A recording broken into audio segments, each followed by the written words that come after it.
so closely related are the devil and man that just as Jesus could speak of his humanity in terms of his divinity, and his divinity in terms of his humanity, so Jesus could speak of the devil in terms of man, and of man in terms of the devil. Now, when we understand this fundamental biblical fact, I believe it helps us to understand certain things, and I want to list some of the things that it helps us to understand. First, it helps us to understand that sin is not merely wrongdoing as such. Sin is not merely, I don't want to underestimate that, but I'm using it contrastively. Sin is not merely wrongdoing as such. Sin is a condition, a corruption. Sin is a state of affairs that is brought about by superhuman sort of elements over which you and I, because of our sin, have little control. It's very important to understand that. There are all sorts of distortion and perversions and sickness that takes place that is the result of sin and expression of sin, and indeed is sin, over which you and I have little control. The instance was brought up to me last night of, this whole sort of sexual deviation, where you will sort of, have a perversion of sexuality, where, male will only be half male and female will be half female, and this type of thing, over which we have no control whatsoever. It is an expression of our bondage. But I want to take it farther than that, and I want to include things in sin that you and I perhaps have not been accustomed to including in sin. For instance, earthquakes are an expression of sin and are sin, I believe, according to the Bible. Earthquakes and all what we call natural disasters and such, all are an expression of this fact, and I think this is what the Gospels are pointing out in terms of the storm and such. Jesus rebuked the storm. That all what we call natural disasters and all forms of sickness and such, over which directly you and I have no control, all this is the expression of the demonic rulerhood of this world. Now, unless we see that perspective on things, I don't think we see it as the Bible sees it.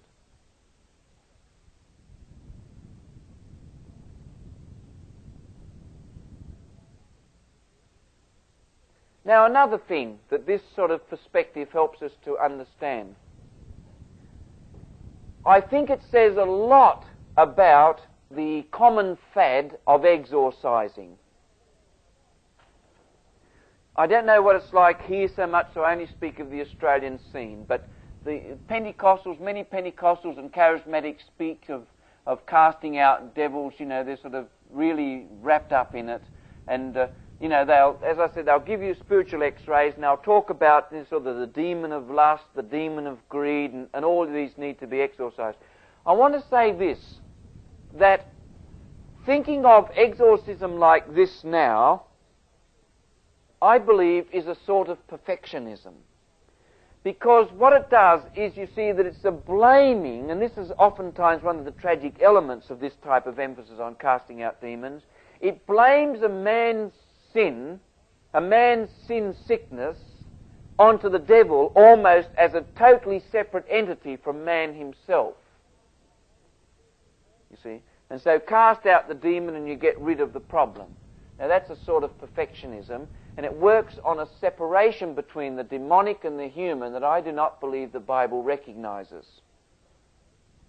If what I'm saying is correct, exorcism in this context must be a form of perfectionism.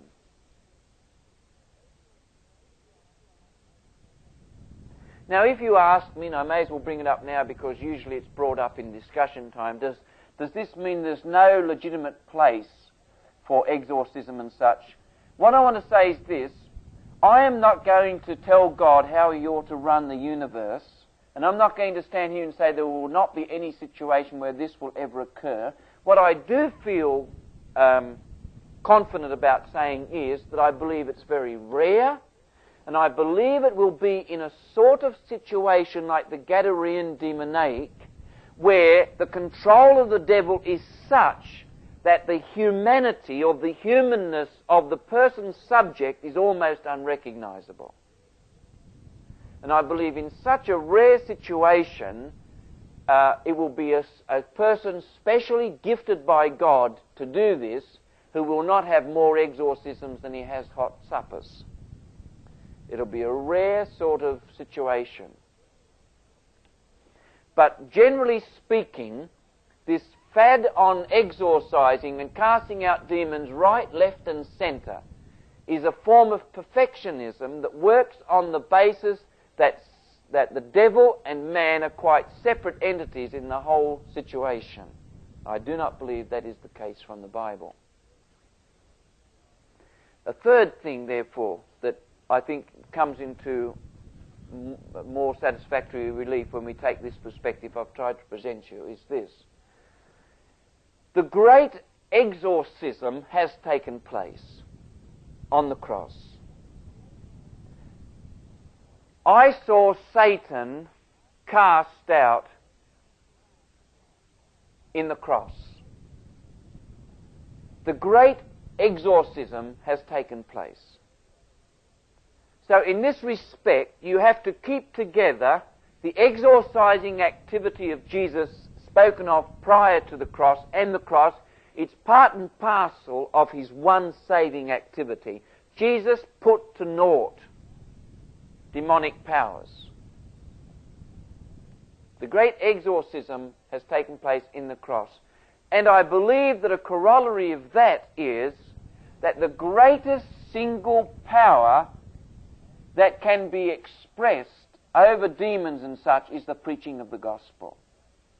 And not any extra evangelical, extra gospel sort of exclusive thing. You know, some folk even up there at Chicago, mind, has told us of now exorcism kits. Did you know that you can buy an exorcism kit with a little booklet that tells you how to do it, and you've got all the instruments?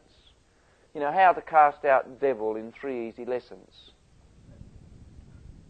To think that evangelical Christians delve into this sort of situation is incredible, really.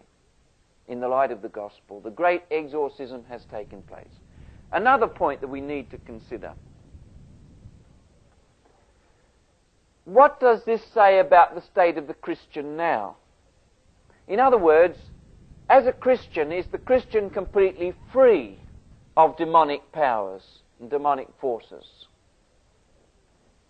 Now, I want to answer this question in a yes and a no.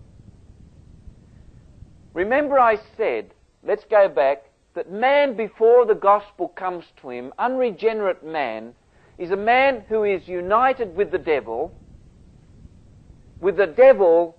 in the leadership. The devil has control.